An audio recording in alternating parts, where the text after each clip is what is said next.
ओम श्री गुरुवे नमः।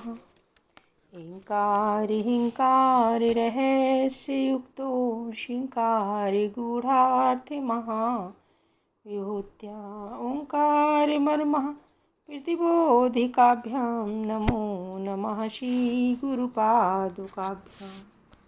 ओम द्योः शांति अंतरिक्ष शांति पृथ्वी शांति आपाः शांति ओषधयः शांति वनस्पतयः शांति विश्वे देवाः शांति ब्रह्म शांति सर्वं शांति शांति एव शांति सामा शांतिरेधि। ओम शांति शांति शांति ओम। प्रणाम भगवान। पुरुषोत्तम योग स्वामी अखंडानंद सरस्वती जी का दिव्य ग्रंथ और भगवान गीता जी के 15वें अध्याय का दूसरा मंत्र, उसकी व्याख्या चल रही है। भगवान अधय च मूलानि अनुसंततानि। कोई समझे कि समय पाकर वासना स्वतः मर जाएगी, तो ऐसा नहीं हुआ करता। ये जटाएं बढ़ती रहती हैं, इन्हें तो काटना ही पड़ता है। एक आम का बीज है, उस बीज को तोड़ कर देखो कि पत्ता कहाँ है, पता चलेगा क्या? नहीं चलेगा। बोर भी नहीं है वहाँ, फल भी नहीं है उसमें, यहाँ तक कि उस बीज में आम का स्वाद भी नहीं है, वह तो कड़वा होता है। लेकिन उसी को जब धरती में गाड़ते हैं, तब वह धरती में से पानी, मिट्टी, गर्मी, सर्दी, हवा लेकर एक अंकुर बाहर फेंकता है और उसमें से आम का पेड़ निकलता है। अच्छा, अब यह आम के बीज में से आम का ही पेड़ क्यों निकला? अमरूद का पेड़ क्यों नहीं निकला? यही कहना पड़ेगा कि बीज में आम्र वृक्ष के ही संस्कार थे। अच्छा, यह बताओ, उस आम के बीज ने कितने आम बनाए? समझो कि एक वृक्ष अपने जीवन में लाख आम देता है। अब लाख आम से लाख वृक्ष होंगे और प्रत्येक में से लाख लाख आम निकलेंगे और इस प्रकार आगे बढ़ते जाएंगे।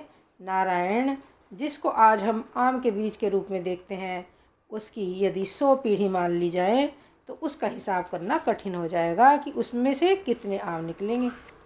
मूलानी अनुसंततानी, इसी को वासनाकार बीज कहते हैं। एक एक जीव के साथ जो संस्कार के बीज जुड़े हुए हैं, उसमें से अभी कितने शरीर निकलेंगे और कितनी वासनाएं निकलेंगी और कितने राग द्वेष निकलेंगे और वे प्रवाह रूप से किस किस योनि में ले जाएंगे, इसकी गणना कोई नहीं कर सकता। हमेशा संसार में फंसे रह जाओगे। परंतु जैसे आम के बीज को आग में जला दो तो न फिर आम का पेड़ पैदा होगा, न आम पैदा होंगे, न वह लाखों करोड़ों की गिनती रहेगी। इसी प्रकार संस्कार की अनंत परंपराओं को नष्ट कर देने का उपाय है बीज को जला देना।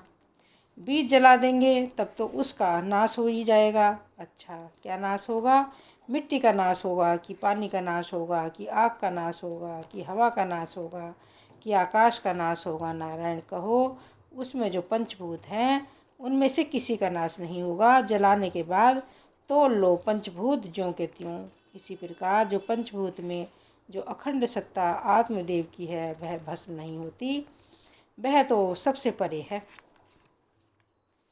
लेकिन यह जो बाल बच्चेदार होकर तुम अपनी शाखा प्रशाखा को बढ़ाना चाहते हो, यह अनादिकाल से चला आ रहा है।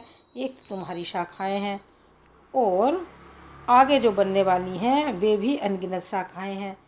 और फिर कितने जन्म होंगे, कितनी मृत्यु होगी, कितना सुख दुख होगा, कितने ब्याह करने पड़ेंगे, कितने बच्चे करने पड़ेंगे और कितने लोगों के लिए रोना पड़ेगा और कितनी बार मरना पड़ेगा, इसका कोई हिसाब नहीं है। इसका कोई उपाय?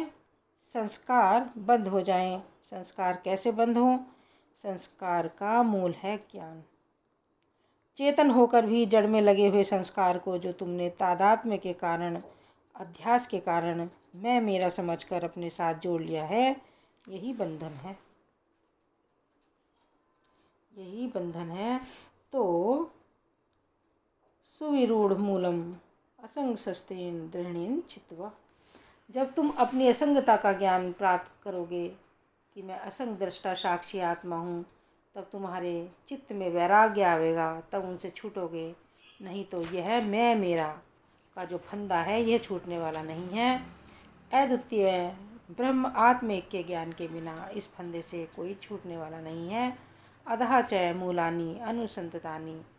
देखो, संस्कार में होती है वासनाएं, और वासना से होते हैं कर्म, और कर्म से पड़ते हैं फिर संस्कार, और संस्कार से उठती है फिर वासनाएं, और वासनाओं से होते हैं फिर कर्म। इसी का नाम संसार चक्र है। चक्र मारे कर्म करो और संस्कार बनाओ, संस्कार में से वासना उठाओ और जन्म लो, फिर वासना उठाओ और फिर कर्म करो, और इसी तरह संसार चक्र में फंसे रहो। अब इसको काटना हो तो अपने को इनसे अलग करना पड़ेगा। इसी का नाम वैराग्य है। अपने को अलग किया माने विवेक किया, विवेक से वैराग्य हुआ कि अब नहीं चाहिए हमको यह। कौन चाहिए हमको? तो ऊर्ध्व, वह जो सबसे ऊपर रहने वाला है, सबसे उत्कृष्ट सच्चिदानंद घन परमात्मा हमको वह चाहिए। ओम शांति शांति शांति।